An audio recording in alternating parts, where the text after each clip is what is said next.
No, no, no, no.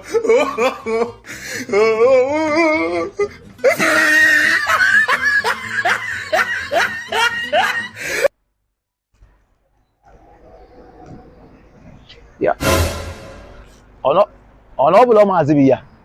Jesus. Maazi o. Na akpọrọ m aka nwoke. Okene. Nke dress kwa ko mu nwanyị ka ebe na-aga. Ọ dị meje beauty content.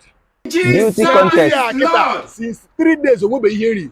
Since Tinubu bụ anyị n'ọchịchị onwezi anyị na-awọta n'obodo a. Eribe m nri ọbụla since 3 days agụụ na-achị nara m mkpụrụ amụ m. Wee nụ na Okwuluora ndị Igbo na-ahazi beauty content. And otu Okwuluora ndị Igbo na-ahazi beauty content na win the 5 million naira. Iwe na-asị m nọrọ ka agụ ugbo m nọ. Ana m eje beauty content na nke Okwuluora ndị Igbo ka mma m win 5 million naira ka m wee nwe ihe m na-eri ka Tinubu egbuo anyị n'obodo a. Oga ekpora inwe anwa ndị mmadụ mara n'ụwa na mbụ nwoke nke ọgụ nsị nke oge achere Maazi oya ka iji wee dress ya like ogwugwu alụsị na eke dress dị ka ogwugwu alụsị wee egoro ka ike adị o mere ikwu ka adaka ọ dị ikwu adaka Maazi ị dago bifo ị na-ebu ebe a bye bye